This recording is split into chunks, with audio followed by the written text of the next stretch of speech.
오늘 우리에게 주신 하나님의 말씀은 시편 59편 1절에서 5절까지의 말씀입니다.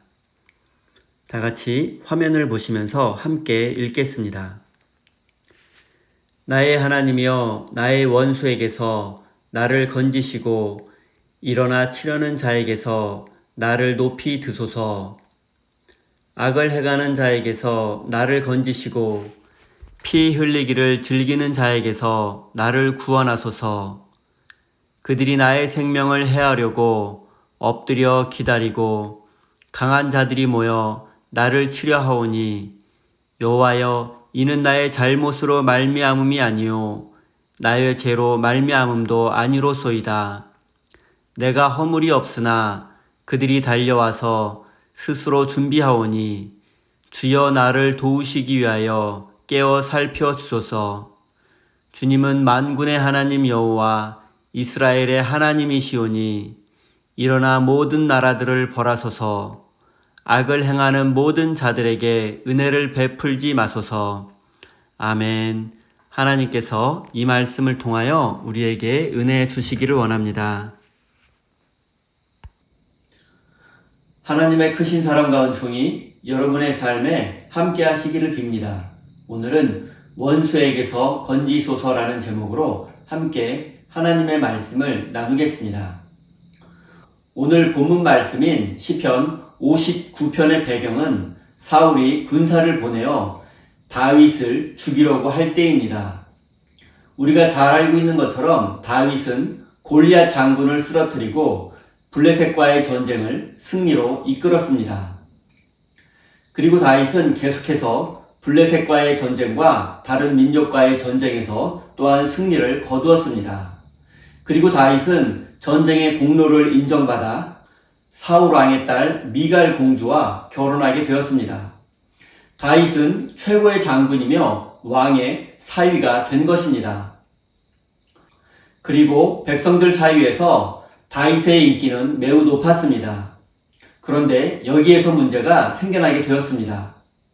사울 왕은 다윗의 인기를 시기하게 되었고 어느샌가 다윗의 인기와 능력을 두려워하게 되었습니다. 다윗이 구테타를 일으킬 수도 있고 자신의 왕위가 아들 요나단이 아니라 다윗에게 넘어갈 수도 있다고 생각하게 되었고 결국 다윗을 제거하기로 마음먹게 되었습니다. 다윗은 사울 왕의 살해 위협을 피해서 광야로 도망칠 수밖에 없었습니다. 오늘 시편 59편은 다윗이 광야로 도망하기 직전의 상황 속에서 기록된 것입니다. 1절과 2절입니다. 나의 하나님이여, 나의 원수에게서 나를 건지시고 일어나 치려는 자에게서 나를 높이 드소서. 악을 행하는 자에게서 나를 건지시고 피 흘리기를 즐기는 자에게서 나를 구원하소서. 다윗은 사울왕의 살해 위협으로부터 자신을 안전하게 지켜달라고 간구하면서 동시에 자신의 원수를 갚아달라고 기도하고 있습니다. 다윗의 입장에서 이 현실을 한번 생각해 보겠습니다. 다윗은 골리앗을 쓰러뜨린 이스라엘의 최고의 장군입니다. 그리고 또한 왕의 사위이기도 합니다. 백성들에게는 최고의 인기를 누리고 있었습니다. 한마디로 인생 최고의 절정에 있었습니다. 그런데 한순간에 왕의 미움을 사게 되었고 도망자 신세가 되고 말았습니다. 다윗이 무슨 잘못을 하거나 죄를 지어서가 아닙니다. 다윗의 입장에서는 너무나 억울한 것입니다. 이런 상황 속에서 다윗은 하나님에게 자신을 원수들의 손에서부터 지켜주시고 원수를 갚아달라고 기도하고 있는 것입니다. 다윗은 자신을 죽이려고 쫓아온 사울왕을 광야에서 2번이나 죽일 수 있는 기회가 있었지만 사울왕을 살려주었습니다. 여러 가지 이유가 있었겠지만 중요한 것은 내가 정말 억울한 일을 당했지만 그 원수를 내 손으로 갚지 않겠다는 것입니다.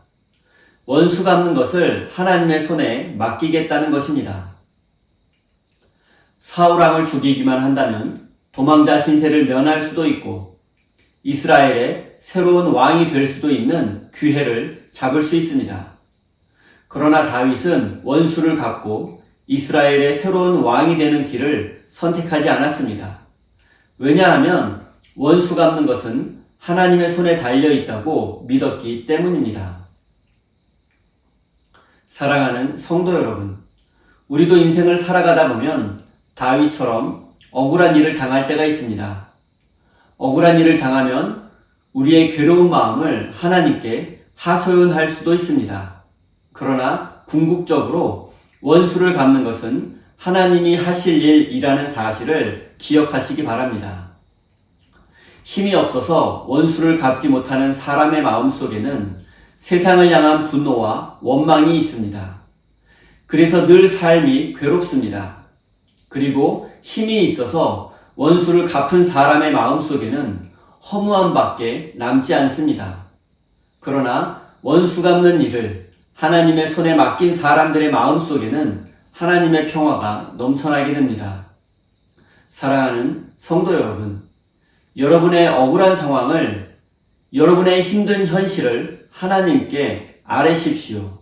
그리고 여러분은 그 현실 속에서 믿음을 잃지 말고 소망을 품고 살아가십시오. 그리고 하나님의 시간이 되면 하나님께서 하나님의 방법으로 여러분의 원수를 갚아주시고 억울함을 해결해 주실 것입니다. 사랑하는 우리 세임교회 성도 여러분, 어쩌면 지금 여러분의 현실이 사울 왕의 추격을 피해 광야에 숨어 있는 다윗처럼 억울하고 힘든 삶일 수도 있습니다. 그러나 끝까지 하나님을 신뢰하면서 원수 갚는 일을 하나님께 맡긴다면 하나님께서 여러분의 삶을 하나님의 평화로 지켜주실 것입니다. 지켜주시고 보호해주시는 하나님의 은혜가 여러분의 삶 가운데 넘쳐나기를 예수님의 이름으로 축원드립니다. 우리 다 함께 주신 말씀 가슴에 새기며 기도의 자리로 나아가겠습니다.